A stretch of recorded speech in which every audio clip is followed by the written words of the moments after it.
Buntis na ba yung aso mo? Kaya lang, maraming kuto at hindi mo alam kung anong gagawin? Gustong-gusto mong tanggalin kaya lang sobrang dami na at hindi mo alam ang solusyon. Well, itong video na ito ay para sa'yo because today, susolusyonan natin yan. Tara!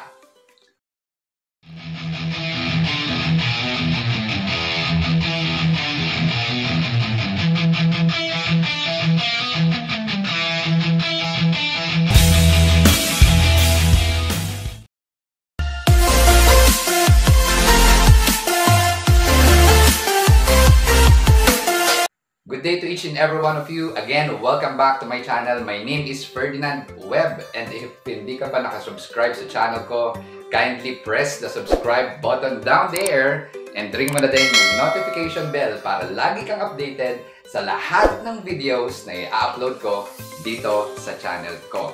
So today, ang pag-uusapan natin is kapag may aso ka, buntis na, congratulations sa'yo.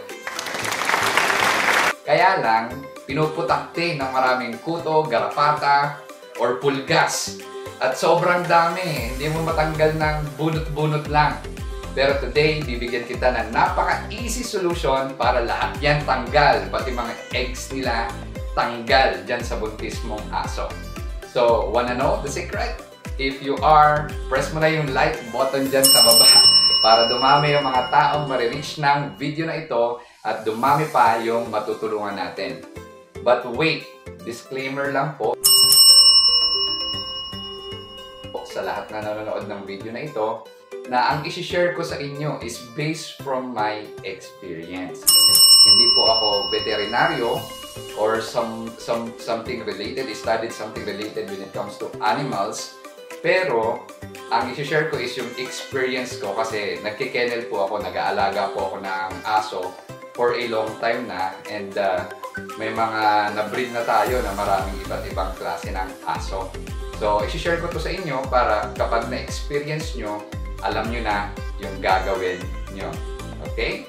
So, first of all, ipapakita ko sa inyo yung gagamitin ko sa dalawa kong buntis na aso. Isang Labrador at isang Poodle. So, marami sa atin hindi familiar dito kasi marami po akong kakilalang breeder na ang ginagamit nilang pantanggal ng kuto ng aso nila is yung invento lang nila. Yung galing lang sa sabi ng kapitbahay, galing lang sa sabi ng kaibigan, or ng kung sino man na nagsabi na hindi rin naman veterinaryo. Okay, no? So, nakuha lang nila sa baryo or kung saan. But today, ang ipapakita ko sa inyo is ito yung ginagamit mismo ng mga vet. Alright? Ginagamit to ng mga vet para solusyonan yung mga ganong kuto-kuto ng mga buntis ng aso. Kasi minsan, hindi natin alam na buntis na pala yung aso natin, tad-tad pa ng kuto. But ito yung solusyon para dun sa problema na yun. Okay? So, gusto niyo ba makita? So, ipakita ko na sa inyo. Ito yung gagamitin ko sa aking mga fur babies dyan sa labas. Alright? So, tandaan nyo, kung may ballpen kayo dyan, sulat nyo na yung name nitong medication na to kasi malaki ang matutulong nito sa inyo. So, ito yung gagamitin ko sa kanila. Pakita ko na sa inyo. Ang pangalan nito is, ayan, Frontline. Okay, so Frontline. Ganito po ang itsura niyan. So, again, tulad ng ginawa ko dun sa nauna kong video regarding pag-remove ng mga pest sa ating pets, is ang kinukuha ko nito is yung highest kilograms na. Okay? Like this one, what I get is 20 to 40 kilograms. Bakit? Mamaya papaliwanag ulit natin yan. So, pakita ko sa inyo kung ano yung nasa loob nito kasi this is different from the first one na in-upload ko dito sa channel ko, in which yung first one is in solid form, but this time around, this one, okay, is in liquid form. So, paano yun? Liquid form pero nakakarton. So, pakita ko sa inyo, if this is the first time na you heard about Frontline, pakita ko sa inyo yung itsura niya para meron kayong ideya kung how does it looks like. So, ito siya. If yung first one is mukhang Norcubes, ito mukhang injection sa ospital. Ito, ganyan ang itsura niya. Okay? Ayan. So, liquid siya. As you can see, meron bubble doon sa loob ng vial. Okay, so this is front line. Ayan, as you can see sa back. Ngayon, baka may magtatanong dyan paano to i-apply. Today, isi-share ko rin yan sa inyo. Yung next guard, banggitin ko na yung doon sa una nating video, yung next guard, isusubo mo lang sa bibig. Then, after they chew it, absorb it, tapos na, di ba? But this one is through skin. Yan, through skin. Through skin siya. Paano natin i-apply to through skin? So, papakita ko yan sa inyo or maglalabas ako ng photo on this video kung saan yung site na paglalagyan natin nitong specific medication na ito para matanggal yung mga kuto ng ating buntis na aso. Okay? So, very easy lang ito. Kasi kapag binuksan nyo to, buksan natin. Okay? Pakita ko sa inyo how does it looks like. So, pull mo lang to. Ayan siya. Okay. Ayan. Pull mo lang yan. Ayan siya, yung actual niya. Kung makikita nyo guys, merong guhit dito. Diyan mo yung babaliin mamaya. Tapos, ang itsura niyan, para siyang dropper. Okay? Da-drop mo siya dun sa site, medication site ng body ng aso in which papakita ko yan sa inyo dito sa video na ito. We have 2 sites na lalagyan natin at share ko lang dapat sa balat. Dapat sa balat nyo to ilalagay. Kaya yan may nguso. Kaya yan mahaba kasi kasi may balahibo eh.